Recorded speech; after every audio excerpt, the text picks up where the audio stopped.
반포에서 살았어요. 반포. 네, 네. 반포 쪽에 살아서. 스타트 좋았네요. 예, 저는 어머니랑 두식해서 저는 뭐 25평짜리 월세를 살면서 40평짜리 집을 샀어요. 오. 4억 6천 정도에 사고. 근데 제가 부동산하고는 좀 관련이 없는 것 같아요. 이 부동산도 뭐 근시안, 뭐 보는 눈 다 얘기하셨지만 돈 버는 것의 가장 최고의 요건은 제가 보기엔 럭키라고 생각합니다. 운. 행운이 있지 않으면 아무리 본인이 저기 분석하지 말고 어떻게 날려? 저기 분석하지 말고 어떻게 날려? 이런 거를 약간은 깔아놔야 제가. 예. 왜냐면 지금부터 이런 거로 하면은 아까 근데 자기가 또 폭탄만 찾아다니는 사람이 있어요. 예. 그래서 거기서 집을 샀고 제가 4억 6천에 사서 팔 땐 거의 7억 안 되게 팔았으니까 그게 10년 전이니까요. 괜찮았어요. 그렇게 했으면. 예, 그 집을 팔고 청담동으로 갑니다. 아, 청담동 입성. 청담동 집을 네. 산 이유는 네.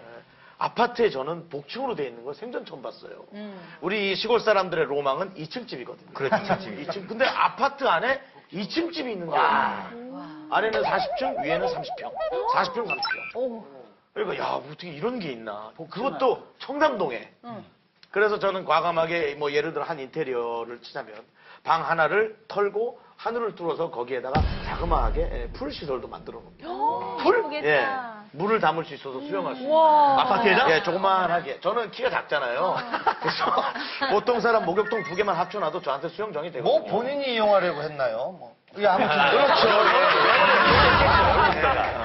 그렇게 했는데 이제 뭐 사실은 점점 대출을 좀 과하게 받은 건 있습니다. 약간 9억 5천 정도 대출을 받았어요. 네. 근데 그때 당시 그 집을 살 때가 한 17억 더 이상 했거든요.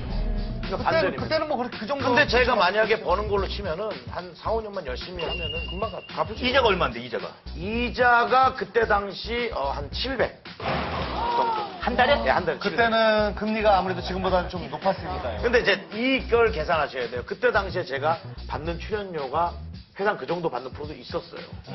하나는 이자로 주겠다. 네, 그 하나는 이자로 이자로 날리고 주겠다. 나머지는 집을 털겠다. 워낙 많이 이런 했으니까. 계획을 한 거죠. 네. 그래서 그렇게 계획을 하고 했고 실질적으로 한 절반 이상 정도까지 갚았어요.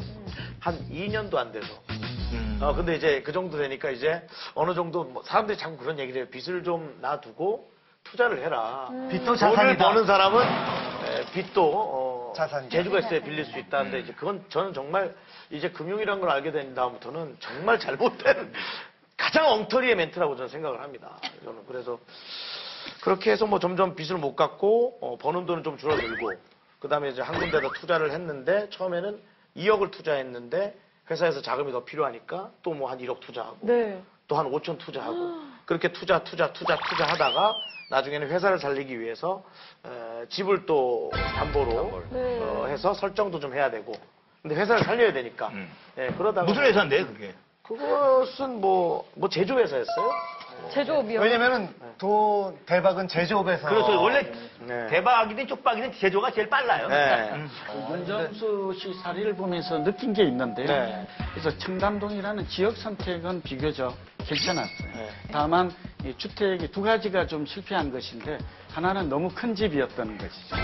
그래서 이제 부동산 경기가 나빠지니까 이 대형 주택의 하락폭이 컸던데 그게 좀 폭탄을 맞은 것 같고요. 네. 두 번째는 아까 레버리지 말씀하셨는데 과도한 융자 이게 화를 부른 것이죠. 네. 그래서 주택을 사실 때는 사실은 한 30% 선이 적당하고요. 네. 그러니까 내 자기 자금이 한 70%는 있어야 되는 것이죠.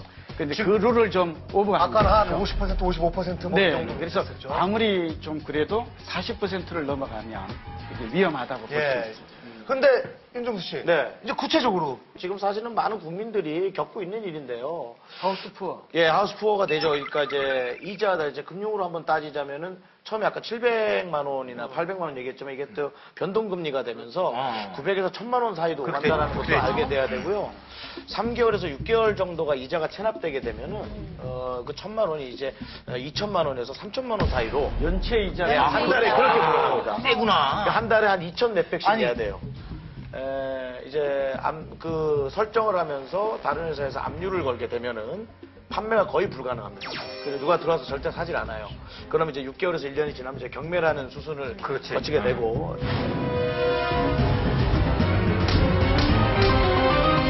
그 아까 18억인데 원래 사실 매매가 높을 때는 23억도 호가했었거든요.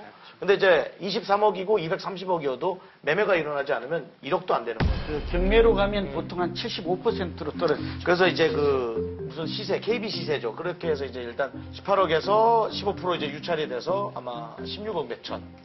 그 다음에 이제 14억 몇 천. 그 다음에 13억 몇 천까지 뚝뚝뚝 떨어진 가격으로 팔 수밖에 없는. 그럼 이제 나머지 빚은 고스란히 아무래도 남게 되죠.